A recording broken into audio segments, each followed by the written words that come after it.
Hey, everybody, welcome back. Today we're going to record and submit an audition on ACX for an audiobook. So let's get started.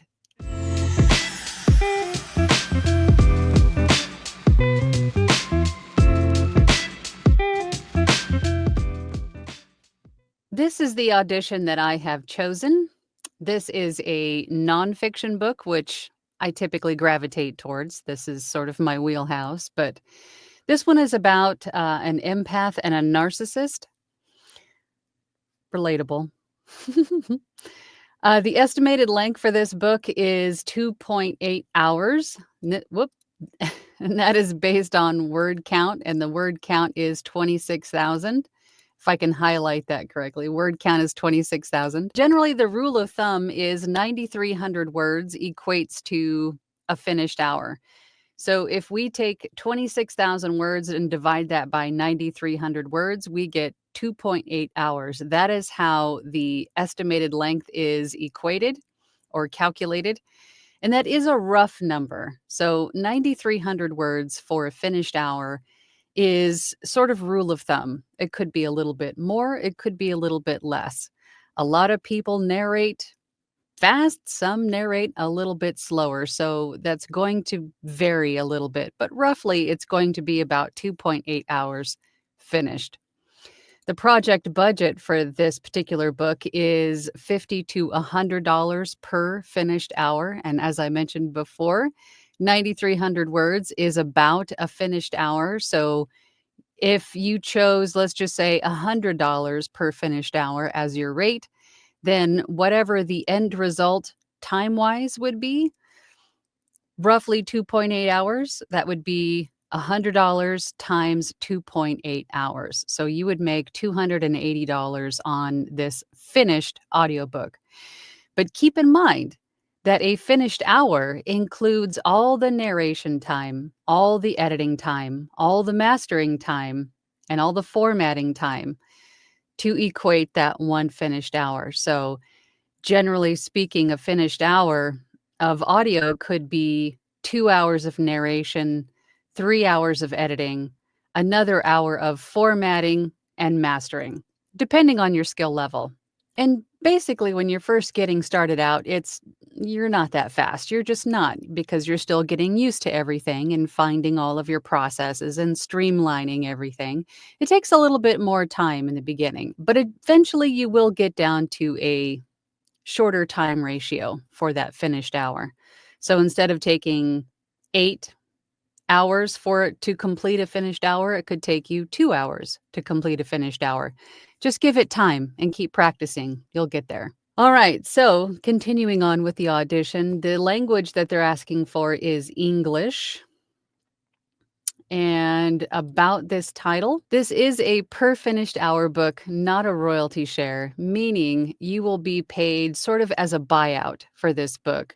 There will be no sharing in royalties, so you will be paid for production on this book. And just as a note, I highly recommend collecting 50% of your fee up front. So of the $280 from the example from earlier that you would make on this book, I would make it clear to this author that you collect 50% up front before you get started. So $140 before you get started, and then collect the remainder when the book is done. Keep in mind that you need to invoice the clients on ACX for pay for production books or per finished hour books. ACX does not collect the funds for you. The only time that ACX collects the funds for you is on a royalty share book. And that is when you get a piece of each sale that is made on that book, and then they collect all of those monies and then release them to you at the end of the month. But pay for production or per finished hour, you need to invoice the client. So be sure you have a way to invoice the client. So a little bit more details about that, about this audition or what they're looking for this book. It looks like they're looking for a female narrator, adult American general accent, and a soothing vocal style. This looks like a little bit of the back matter of the book, so it gives you a little bit of a snapshot as to what this book is about. The title details, it looks like this book was released on March 20th of this year. It looks like it was posted on ACX just a couple of days ago from this recording time. So far, the book has got about 42 ratings and a relatively high star rating. So 4.6 stars on Amazon. That's good. And this is something you definitely want to look at if you're looking into a royalty share book. This one is pay for production. So let's just see if there's any other notes from the author. It looks like we're using the script that is provided and that is there. And then to be sure that we upload our audition in MP3 format. And I always submit my auditions as fully ACX compliant because I want the client to hear the final product of what the final book is going to sound like. So I always send in my auditions as ACX compliant. So let's take a look at this script. Okay, so we have a little snippet of the script here. So I'm going to take a minute and pull up Adobe Audition, which is my DAW, which is my recording software. I'm going to read through this script, which I highly recommend you do before you start auditioning. Read through the script at least a couple times to get a good feel and feel the groove of how that should be narrated. And then we'll come back. Okay, so I've read through the audition a couple times, and now I'm going to my recording software, which this is Adobe Audition. The first thing we're going to do is we're going to open up a new file. So we're going to go to File and New and select Audio File. Now for the file name, we're going to first put in our name, underscore, and then the title of the book, which is Empath and Narcissist Handbook. That's what we're going to call it. And then underscore Audition. Whoops. Make sure you spell it right. And once you have the file created, I highly recommend that you start organizing your files appropriately from the start. This will keep you from losing files or forgetting where you saved them, not knowing where you saved them. That way you can easily find them later. So go to File again, go to Save As. I have an ACX folder on my desktop that I save all my auditions to, and then click OK. Believe me, it'll save you time later. Just start with that habit now. And then the next thing we're going to do is we're going to come down to this red button down here, which is our record button, and start recording. Now that we're recording, we're going to go back to the script. Now to record, I use the clicker method, meaning every time I make a mistake, I'm going to mark it with the clicker, which creates a sharp spike in my DAW. So when I go back and edit, I can remove any retakes, anything that I marked for myself to come back and remove later. There is another way to record called punch and roll, where you sort of edit on the fly. As soon as you make a mistake, you stop the recording, go back to where you want to start the correction, and then start re-recording from there. I choose the clicker method because I don't know if it's old dog, new tricks. Maybe I'm not coordinated enough to do that. I don't know. But the clicker method at least gives me an opportunity to not have to stop. I can stay in the frame of mind. I can give it a couple of different takes for a couple of different variations of style if I want to. And then when I go back and edit later, I can choose what I like best. So that is what the clicking is if you hear it. Let's take a drink of water first, help clear out the mouth noise. Chapter 1, Understanding the Empath Narcissist Dynamic. Being an empath feels like living in a world without walls. This simple yet profound statement resonated deeply with me the first time I heard it. You might find yourself nodding your head at this description as well, if you consider yourself an empath. I don't like the way I did that, so I'm going to click and redo it. This simple yet profound statement resonated deeply with me the first time I heard it. You might find yourself nodding your head at this description as well, if you consider yourself an empath. It easily sums up the experience of many empaths who navigate the world with an emotional openness that is both a gift and a challenge. For example, have you ever felt connected to others' emotions, sensing their pain and joy as if it were your own? This emotional depth makes empaths unique, allowing them to form deep bonds and provide unparalleled support to those they care about. Yet, this same depth can lead Yet this same depth can leave empaths vulnerable, especially in relationships with narcissists who seek to control and manipulate. Now, for an audition for audiobooks, I would say 2 to 3 minutes of audition time is probably sufficient because the author is really going to know if you're the voice they're looking for within the first few seconds. So, this is a relatively short audition script. So, you could actually record this in its entirety if you wanted to. I think this would be fine. But I'm going to stop my audition here just for the sake of this video. So, now we're going to stop the recording. You can clearly see where my clicks are. You can clearly see where I made mistakes. You can clearly see the clicks that mark the error. So what I'm going to do first is save. You can go up to File and click Save, or hit Control S on your keyboard. That will also save. And once you've saved your file, now I'm going to edit and format this audition. Now I have a little bit of noise in this room that's always present. So the first thing I'm going to do in Adobe Audition is I'm going to go to a section of clean room tone, meaning that there's no dialogue, no breaths, no mouth noise. There's nothing going on other than the ambient sound in the room. So this is a good section here. All we've got here is just the sound of the room. There's nothing else here. This noise down here at the bottom could definitely impact my noise floor standard later. So that is what I want to reduce. So I want to focus on that frequency of noise only.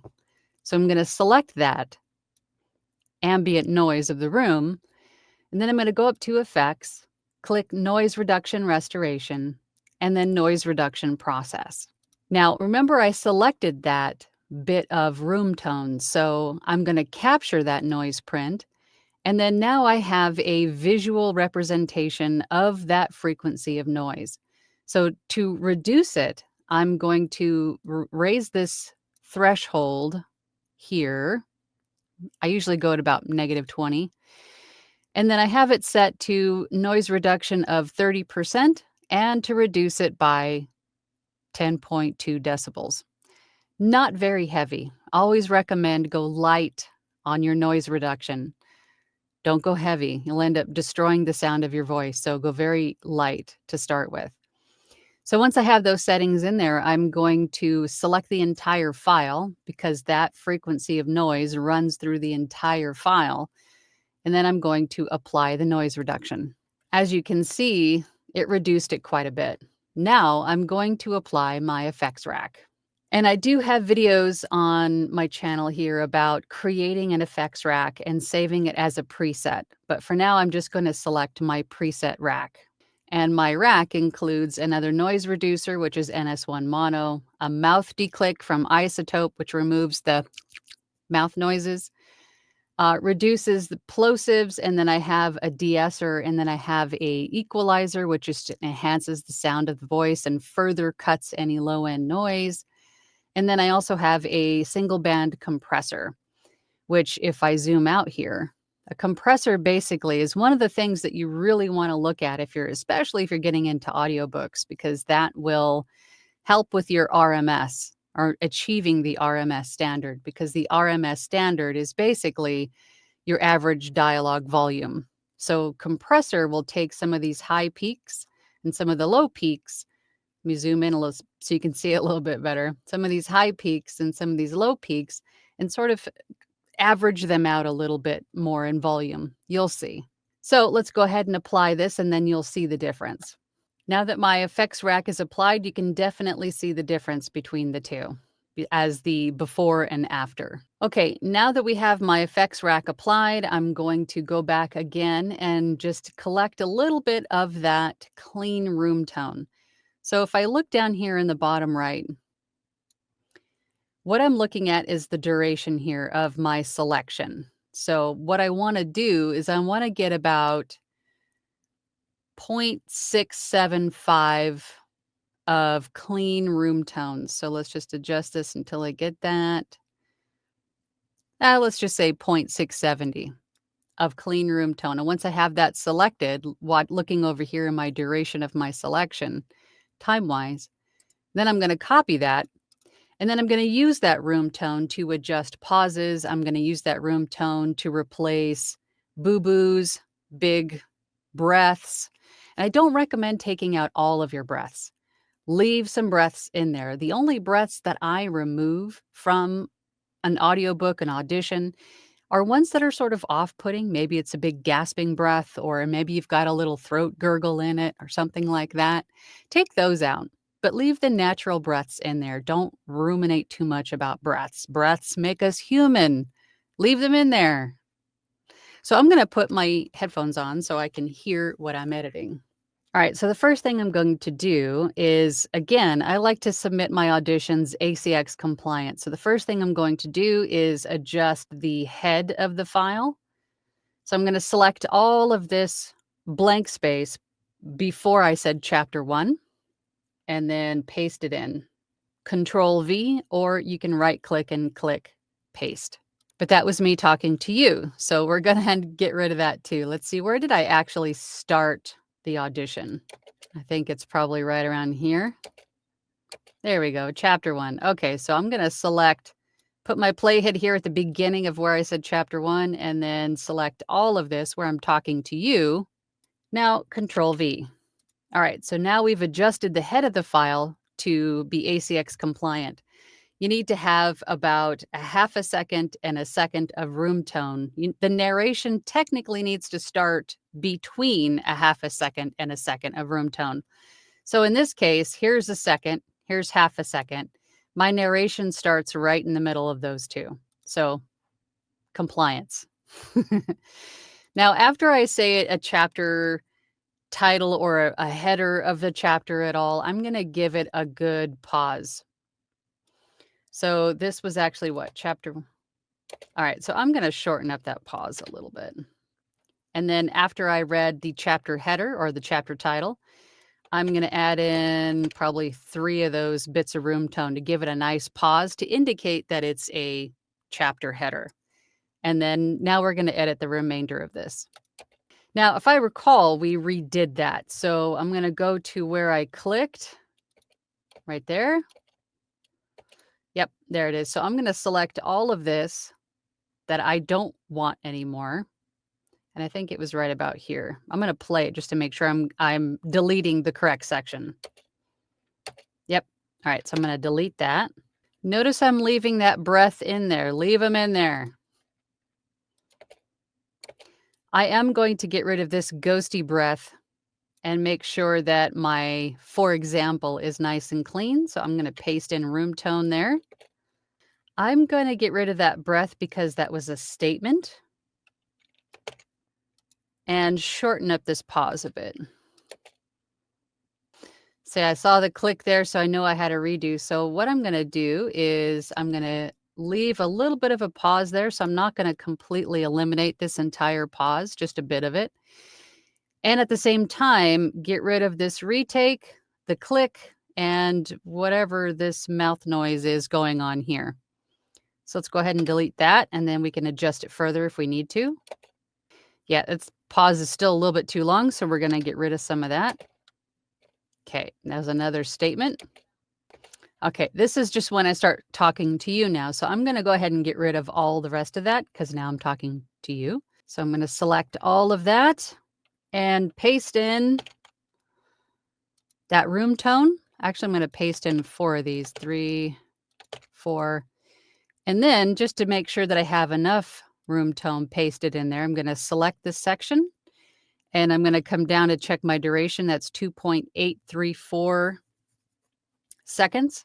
And the tail of the file should have between a second and 5 seconds of room tone. So we are perfectly fine at 2.8. So I'm going to leave it there. Now that we have our effects rack applied, we have all of the retakes removed, we have all the editing done. The last step on this is to normalize to -3. That's always the last step. So to do that, we're going to come up to favorites, and we're going to click normalize to -3 dB. Now, the last thing we're going to do before we uh, save this as an MP3 and change the sample rate and the bit depth to be ACX compliant, I want to check to make sure that my RMS is correct, and I'm going to double check my noise floor. So to do that, I'm going to come over to amplitude statistics. And if you don't see this on your Adobe Audition, you can enable this by going to Window and just making sure that you check mark amplitude statistics. And then you can drag that window when it opens anywhere you like it. I keep it next to my effects rack because I use these two most often together. So once you have amplitude statistics up, you scan the file. And the only two numbers you're looking at are peak amplitude, which is -3, and your file cannot exceed -3. So I'm within range for compliance. And the other number is your total RMS amplitude. Now, we need to have this file land between -18 and -23 for ACX compliance.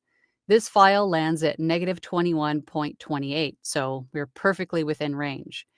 So the last thing I'm going to check now is my noise floor, just to make sure my noise floor is under -60 dB. So to do that, I'm going to zoom in on a place of room tone where there's no dialogue, because that's the best way to measure your noise floor. And then watching this volume bar down here, I'm going to play this and watch and see where that lands. So this is landing in at -72, which is good because we need to be below -60, which we are. But I recommend that you spot check your noise floor all throughout the file, because that's exactly what ACX's quality assurance check software is going to do. So we checked here. Now let's check here. Remember to check where there's no breaths, no mouth noise, no nothing other than ambient room. Okay, that's fine. Now let's check over here. That's fine. And then one last place, let's check. Let's check here. And that's fine too. Perfect. So we're ACX compliant. Now, the last thing I'm going to do, now that we've got this completely done, edited, formatted, edited and mastered, now we're going to format it. So we're going to go up to File, we'll go to Save As, and then we're going to change our format from WAV to MP3. Our sample type, we're going to change that to 44/100. And our bit depth, we're going to change from 24 to 16.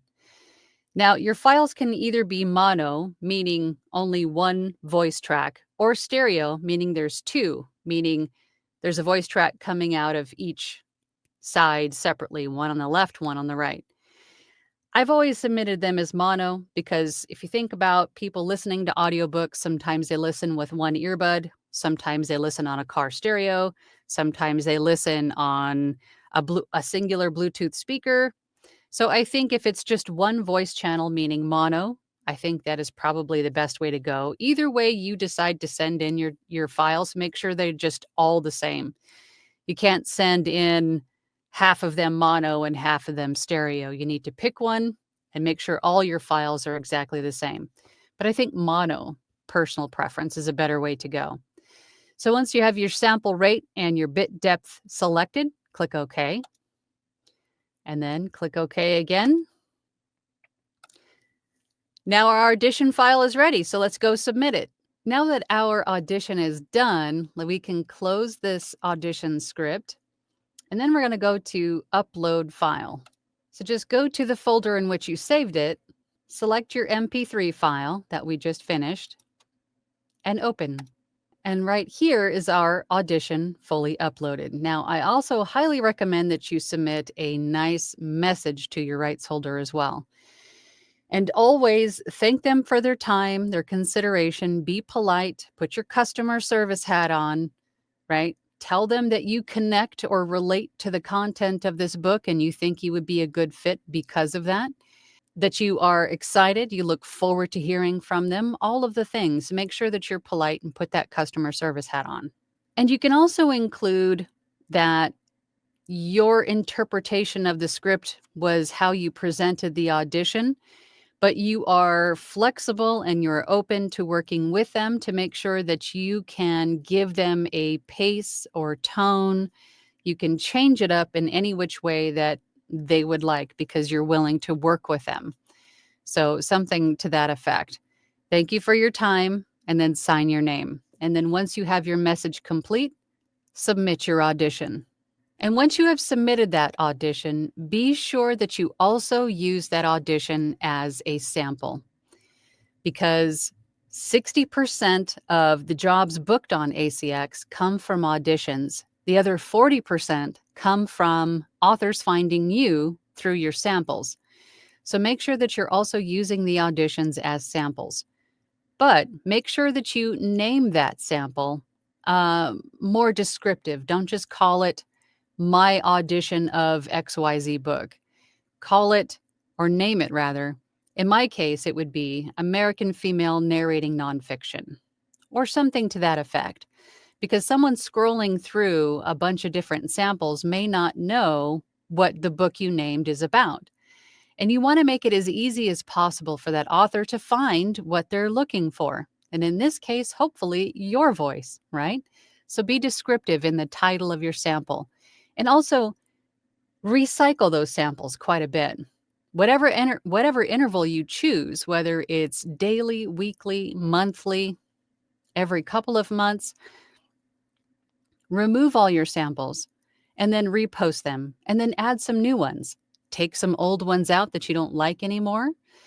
Or anytime that you have changed your sound, upgraded your microphone, revised your effects rack, refresh your samples and refresh them often, because they are posted chronologically. As soon as you post a sample, you're at the top of page 1, but everybody else is posting theirs, so yours slowly travels down the page. So if you're recycling yours, you're constantly staying on the first couple of pages on the search in the narrator sample area, right? So that makes it a little bit easier for an author to find what they're looking for. If they don't use any filters, or even if they used filters, you want to stay towards the top of the search, right? And don't stop here. Don't stop at one audition, and don't make note of a bunch of books that you want to audition for and then come back to them later, because you might not, or they might not be available by the time that you have a moment to come back to them. So once you come into the studio and your intention is to audition for them right then, right there, because they may not be available later. So, and then also set a goal for yourself. Why not? Set a goal that you're going to audition for 5 books every day or every other day, whatever your goal is. But make sure that you hit that goal on a daily basis. And don't wait for an author to get back to you, because they might not. And don't take it personally if you get a rejection letter. It just means that more often than not, that you just weren't the voice that they were looking for. So don't take those personally, right? And don't wait for feedback from the authors on your audition. They're not obligated to give 100, 200 people feedback on their individual auditions, right? That's kind of unlikely. So audition a lot, and don't wait for feedback, and don't wait for, that one author to get back to you with that book offer. Just audition, audition, and audition some more. So I hope this helped. I hope it wasn't too confusing. If you have questions, or if you have any comments on anything that you saw in this video or anything of that nature, then please leave it down in the comments below. Check out, I have a ton of other videos here on my channel and a few other playlists. I appreciate your time. I really do, watching this video, and I'll see you on the next one. Bye.